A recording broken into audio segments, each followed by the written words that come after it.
जामिअतुल उलमा के सदर, हमारे रहनुमा, जिस जमात में इस मुल्क में आज़ादी की लड़ाई लड़ी, ऐसे जनाब मौलाना मोहतरम अरशद मदनी साहब, स्टेज पर बैठे हुए तमाम मुअज़्ज़िज़ शख्सियात, एक बहुत बड़ी तादाद में बैठे मेरे दोस्तों और साथियों, सबसे पहले मैं मौलाना साहब का अपनी मुंबई की ज़मीन पर बहुत बहुत इस्तकबाल करता हूं, दिल की गहराइयों से इस्तकबाल करता हूं।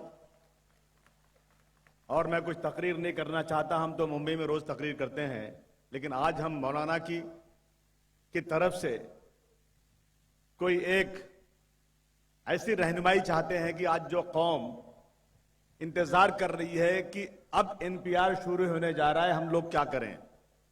मौलाना साहब, आज आप बता दीजिए पूरी कौम को कि जब एनपीआर के लोग घरों पर आएंगे तो हमें क्या करना है, और यह आवाज कश्मीर से कन्याकुमारी तक जाना चाहिए। लोग कंफ्यूज हैं आज। ये वो जमात है जिस जमात ने, वो अंग्रेज जिसका सूरज कभी डूबता नहीं था, उसके छक्के छुड़ा दिए। नरेंद्र मोदी की क्या हैसियत है, ये क्या कर सकता है।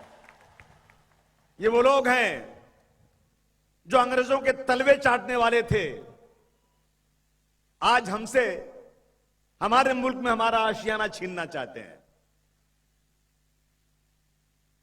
कुछ लोग आज मौलाना साहब, जमात इस्लामी, जामिअतुल उलमा और कुछ जमातें मिलकर इस मुल्क में भाईचारगी का पैगाम दे रही हैं। इस स्टेज पर बहुत सारे लोग बैठे हैं जो गैर मुस्लिम हैं। मैं इनका सबसे ज्यादा इस्तकबाल करता हूं, दिल की गहराइयों से इस्तकबाल करता हूं। और मुझे अफसोस है, मुझे कहने दीजिए, नहीं कहूंगा तो फिर आज वो गैर मुस्लिम समझेंगे कि आप लोग चुपचाप बैठे हो और उन्हीं की बातों को आप मानते हो। एक शख्स ने कह दिया कि 15 करोड़ मुसलमान 100 करोड़ हिंदुओं पे भारी है। शर्म आना चाहिए, चुल्लू भर पानी में डूब मरना चाहिए ऐसे शख्स को बोलने के लिए। मौलाना साहब, ये लोग सुबह से शाम तक गैर मुस्लिम भाइयों को लेकर इस मुल्क में भाईचारगी का पैगाम दे रहे हैं। अभी हमारे भाई ने कहा, जावेद साहब ने, कि अब दिल्ली में हम गए पुलिस का घेराव करने के लिए तो 90% गैर मुस्लिम भाई थे। आज दिल्ली के अंदर शाहीन बाग में एक हाथ में हमारी बहनों के हाथ में तिरंगा झंडा है और दूसरे हाथ में भारतवर्ष का संविधान है। कोलसे पाटिल साहब बैठे हैं, कन्नन आईएएस अफसर, बहुत सारे लोग, कितने नाम लूं मैं, जो गैर मुस्लिम हैं और आज मुसलमानों के साथ कंधे से कंधा मिलाकर इस काले कानून के खिलाफ खड़े हैं।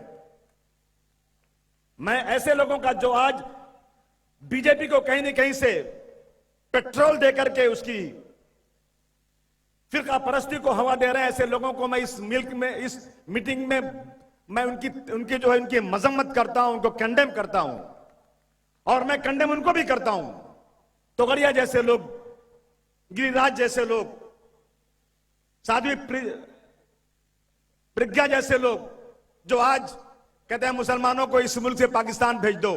ये हमारे बाप दादाओं का मुल्क है, किसी के बाप की जागीर नहीं है।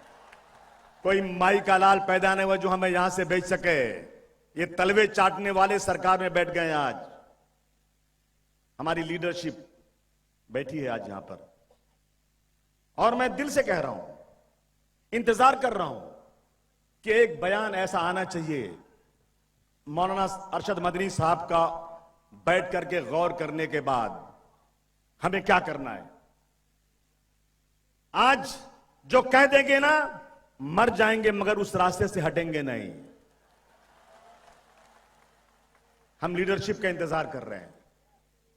मैं फिर एक बार इस काले कानून की मजम्मत करता हूं और महाराष्ट्र सरकार से भी कह देना चाहता हूं कि आपने कहा था कि मैं बाला साहब ठाकरे का बेटा हूं और जो वचन देता हूं उसी वचन पे रहता हूं, वचन कभी तोड़ता नहीं।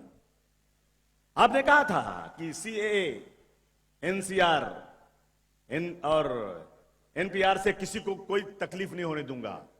आपसे मेरी गुजारिश, अभी तो गुजारिश है, बाद में शायद और किसी लैंग्वेज में बात कर सकता हूं मैं।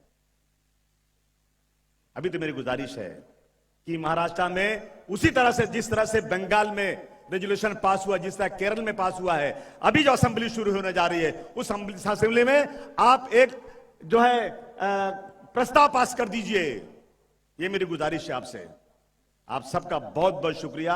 मैं फिर से पूरी जमातुल उलमा को, जो बाहर से लोग आए, उन सबका बहुत बहुत स्वागत, बहुत बहुत इस्तकबाल करता हूं। खुदा हाफिज।